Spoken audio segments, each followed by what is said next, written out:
भारत के बिना कुछ किए ही पाकिस्तान का खून सूख चुका है। सुबह दूध वाला घंटी भी बजाता होगा तो शहबाज शरीफ को लगता होगा कि चप्पल लेकर कहीं अमित शाह तो नहीं आ गए पीटने। कोई जोर से डकार भी मार दे तो जिहादी मुनीर को लगता है कि किसी ने उसकी छत पर बम तो नहीं फेंक दिया। सोते वक्त पाकिस्तान के रक्षा मंत्री ख्वाजा आसिफ का अपना ही हाथ अपने मुंह पर लग जाए तो डर के मारे उनकी चीख निकल जाती है।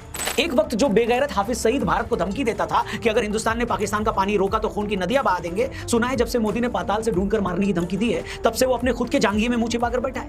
ये औकात है इन बेशर्मों की। जिन्होंने ये हमला किया है उन आतंकियों को और इस हमले की साजिश रचने वालों को उनकी कल्पना से भी बड़ी सजा मिलेगी।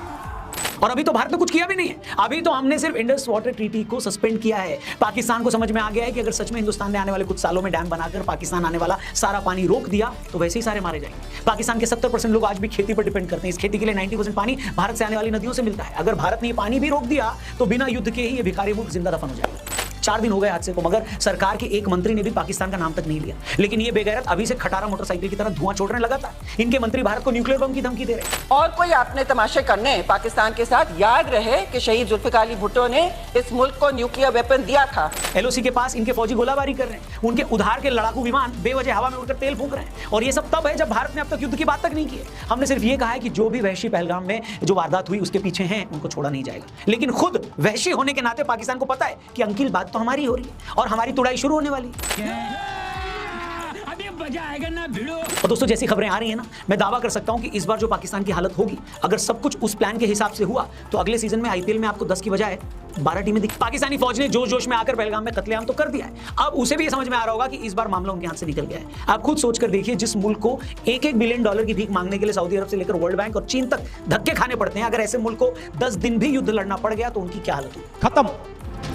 यहां भारत ने तो अपनी फौजें तैयार कर ही ली। जमीन से लेकर समुद्र तक हमने पाकिस्तान को घेरना शुरू कर दिया है। उधर पाकिस्तान में जो पाकिस्तान के दुश्मन बैठे हैं, वो लोग जिनका पाकिस्तानियों ने जीना मुहाल कर दिया है, वो भी इसे मौके के तौर पर देख रहे हैं। तालिबान और तहरीके तालिबान को लग रहा है कि इस मौके को हाथ से नहीं जाने देना चाहिए। तहरीके तालिबान और PTM जैसे संगठन खैबर पख्तूनख्वा एरिया में पाकिस्तानी फौज से भिड़ रहे हैं। बलूच लिबरेशन आर्मी ने बलूचिस्तान में पाक फौज की वो हालत कर रखी है कि पाकिस्तानी फौज डर के मारे उन इलाकों में जाना भी नहीं चाहती। और सिंधु देश के लिए अलग से एक आंदोलन चल ही रहा है। पाकिस्तान की ये सोच सोचकर 74 हो रखी है कि अगर अगले कुछ दिनों में हिंदुस्तानी फौज ने पाकिस्तान पर कोई हमला किया तो वो अपने ईस्टर्न फ्रंट पर भारतीय फौज से निपटेंगे या वेस्टर्न फ्रंट पर तहरीके तालिबान से। ऊपर से जब से इमरान खान को पाक फौज ने जेल में डाला है, तब से इमरान के लाखों सपोर्टर्स भी पाक फौज के खिलाफ हैं। इन लोगों को संभालना भी पाक फौज के लिए बड़ा चैलेंज। ऐसे में भारत ने अगर पाकिस्तान में कोई बड़ा हमला किया तो महज कुछ ही दिनों क्या घंटों में ही पाकिस्तानी फौज के हाथ से निकल सकता है। तहरीके तालिबान के लोग कोई भी ऑपरेशन करके अफगानिस्तान में भाग जाते हैं। उन पर काबू करना पाकिस्तान के लिए मुश्किल है। बहुत सारे मिलिटेंट ग्रुप ऐसे हैं जो ईरान से भी ऑपरेट करते हैं। इस बीच भारत से भी लड़ाई अगर शुरू हुई तो पाकिस्तानी फौज के बूते की बात ही नहीं है कि वो सभी फ्रंट पर एक साथ लड़ पाए। एक्सपर्ट्स तो यहां तक बोल रहे हैं कि अगर भारत ने बॉर्डर पर मिलिट्री भी डिप्लॉय कर दी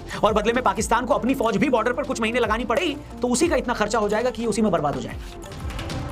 इसी सब के चलते पाकिस्तानी नेताओं को और पाक फौज को कुछ समझ ही नहीं आ रहा है कि क्या बोलना है। कुछ बेचारे तो बड़ी ही घबराई हुई जबान में एक तरह से रहम की भीख मांग रहे हैं। बोल रहे हैं कि हमें उम्मीद है कि हिंदुस्तान कोई बड़ा कदम नहीं उठाएगा। कुछ सिर्फ घबराहट में न्यूक्लियर बम की धमकी दे रहे हैं। याद रहे कि शहीद जुल्फिकार अली भुट्टो ने इस मुल्क को न्यूक्लियर वेपन दिया था। मतलब तुम्हारे पास न्यूक्लियर बम है तो भारत ने न्यूक्लियर बम के नाम पर क्या प्याज इकट्ठा कर रखे हैं? बताओ। हम तो फिर भी 1.5 अरब हैं। खुद पाकिस्तानी एक्सपर्ट्स कहते हैं कि भैया अगर न्यूक्लियर वॉर हुई और आपने कितने भी बंदे मार दिए तब भी हिंदुस्तान में इतने लोग बच जाएंगे कि वो मुल्क फिर से खड़ा हो जाएगा, मगर हम तो पूरी तरह बर्बाद हो जाएंगे। और परमाणु बम क्या कोई दिवाली का लहसुन बम है क्या? हेलो, स्टडी के हिसाब से अगर भारत पाकिस्तान में परमाणु वॉर हुआ तो 5 से 12 करोड़ लोग तो इंस्टेंट मर जाएंगे। इसके बाद के सालों में आगे आने वाले सालों में करोड़ों लोग इसके साइड इफेक्ट से मरेंगे। कहते हैं कि अगर परमाणु युद्ध हुआ तो उससे इतनी राख उठेगी कि कई सालों तक आपको सूरज की रोशनी भी देखने को नहीं मिलेगी। दुनिया में 15 सालों तक खाने की पैदावार कम हो जाएगी। 2 अरब के आसपास लोगों को खाने को नहीं मिलेगा। ओजोन लेयर और चौड़ी हो जाएगी। इसके अलावा नदियों का पानी इस्तेमाल करने लायक नहीं रहेगा और भी ना जाने क्या क्या होगा। तो ऐसा तो नहीं है ना कि आपने परमाणु बम मारा और सामने वाला तबाह हो गया और आप जीत गए। ये कोई सेकंड वर्ल्ड वॉर वाले परमाणु बम नहीं है। आज के परमाणु बम इतने खतरनाक हैं कि आप इसे कहीं भी फेंक दें, इसकी चपेट में पूरी दुनिया आ जाएगी, पूरा वर्ल्ड आ जाएगा। और आपको क्या लगता है ये सब बातें अमेरिका को या बाकी दुनिया को नहीं पता है? क्या वो ऐसी सूरत आने देंगे जब पाकिस्तान जैसा देश अपने न्यूक्लियर हथियारों का इस्तेमाल कर पाएगा? ये अपने आप में एक बड़ा सवाल है दोस्तों। और इससे भी बड़ी बात पता क्या है दोस्तों? अगर दुनिया में सबसे ऐश परस्त कोई कौम है तो वो है पाकिस्तान की फौज। मतलब एक ऐसी कौम जिसको अय्याशी की आदत है, मुफ्त के पैसे की, दारूबाजी की आदत है, जिन्होंने पूरी दुनिया में अपनी प्रॉपर्टी बना रखी हो। क्या ऐसे लोग कभी मरना चाहेंगे? बिल्कुल। ये बड़ी अच्छी बात कही आप। मरते हैं कम पढ़े लिखे अनपढ़ जिहादी, जिन्हें पढ़े लिखे फौजी अफसर जिहाद के लिए तैयार करते हैं। लेकिन जब बात खुद की जान पर आ जाएगी तो सबसे पहले यही फौजी अफसर देश छोड़कर भागेंगे। मैं बता रहा हूं, यकीन ना आए तो इंटरनेट पर जाकर खुद ये चेक करके देख लो कि जितने भी बड़े पाकिस्तान के जो ये फौजी अफसर हैं, ये रिटायरमेंट के बाद कहां सेटल हुए हैं, इनकी कितनी जमीन है। कहने का मतलब ये है कि जो लोग इतने अय्याश और बेईमान हों, उन्हें अपनी जान सबसे ज्यादा प्यारी होती है। ये मैं लिख कर देता हूं। अगर भारत ने हमला किया, खुद इनकी जान पर आई, तो पाकिस्तान छोड़कर सबसे पहले यही लोग भागेंगे। इनफैक्ट ऐसे ही फौजियों, पाकिस्तान की फितरत और कश्मीर के बारे में, कश्मीर के जो हालात हैं उन सब के बारे में कुछ दिन पहले हमने अपने पॉडकास्ट पे lieutenant general DP Pandey sir से बात करी थी। अमेजिंग पॉडकास्ट है, एपिसोड का लिंक डिस्क्रिप्शन में दिया है, इसे जरूर देखना। आगे बढ़ते हैं। वेल, पिछली 4 जंगों में इनका क्या हश्र हुआ ये सबको पता है। 1947 में देश आजाद होते ही कबायलियों के भेष में पाक फौजी कश्मीर में घुस आए थे, तो हमने आज के पीओके पर कब्जा कर लिया था। 65 में अयूब खान के टाइम पर फिर पाकिस्तान ने युद्ध छेड़ा, तो हमने 17 दिनों में उनकी नानी याद दिला दी। 71 की लड़ाई में तो पाकिस्तान के 2 टुकड़े ही हो गए थे। 90,000 पाकिस्तानी फौजियों को मुर्गा बनाकर उनके जो पिछवाड़े लाल किए थे वो अलग। और 99 में जनरल मुशर्रफ ने करगिल करके पूरी दुनिया में पाकिस्तान की बेइज्जती करवाई थी। फिर उरी के टाइम सर्जिकल स्ट्राइक करके कई सालों बाद पहली बार उनके घर में हमने उन्हें घुसकर मारा। फिर पुलवामा के बाद जो सर्जिकल स्ट्राइक की थी, उसके धुएं तो आज तक पाकिस्तानी फौज के पिछवाड़े से निकल रहे हैं। दोस्तों, अगर इन्हें एक बार फिर अपने आप को जलील करवाना है तो मोस्ट वेलकम, आ जाओ। पिछली बार हमने 2 टुकड़े किए थे, इस बार आपके पैन पिज्जा के 4 स्लाइस कर देंगे। देखिए, मैं फिर से कह दूं, वॉर की बात करना, युद्ध की बात करना कोई अच्छी बात नहीं होती। असल युद्ध होते भी बहुत खतरनाक है, लोगों की जानें जाती हैं, देश पीछे चले जाते हैं, काम धंधे बर्बाद हो जाते हैं। लेकिन कभी कभी परमानेंट शांति के लिए युद्ध जरूरी भी होते हैं। युद्ध जरूरी होते हैं तभी तो आप हमारे एक भी ऐसे देवी देवता बता दीजिए जिनके पास अस्त्र शस्त्र ना हो। वो अस्त्र शस्त्र रखते थे, इसका मतलब ये नहीं था कि वो हिंसक थे। इसका मतलब ये था कि जहां भी असुर दिखें, जब भी धर्म की स्थापना करनी हो, तो वो अपने अस्त्र चला सके। और ये कहने में मुझे कोई अर्ज नहीं है दोस्तों कि आज जितने भी लोग पाकिस्तान के कुकर्मों पर पानी डाल रहे हैं, ये बोलकर एजेंडा चला रहे हैं कि फला पार्टी तो अपने फायदे के लिए लड़ाई की बात कर रही है, पाकिस्तानी तो हमारे भाई हैं, ये लोग भी इस लड़ाई में हमारे उतने ही बड़े दुश्मन हैं जितना बड़ा खुद पाकिस्तान है। क्योंकि पाकिस्तान को लेकर तो पता है कि वो दुश्मन है। ये वो लोग हैं जो खुद को हिंदुस्तानी बताते हैं, मगर बात और काम सारे वो करते हैं जो दुश्मन करता है। मोदी जी, हमने इतिहास में कई ऐसे मौके गंवाए हैं जब हम पाकिस्तान का पक्का इलाज कर सकते थे, लेकिन हमने नहीं किया। हम चाहते तो 47 में ही पूरा कश्मीर अपने कंट्रोल में ले सकते थे, मगर चचा ने ऐसा होने नहीं दिया। हम चाहते तो 65 में भी पाकिस्तान को परमानेंट खुराक दे सकते थे, हमने फिर नहीं किया।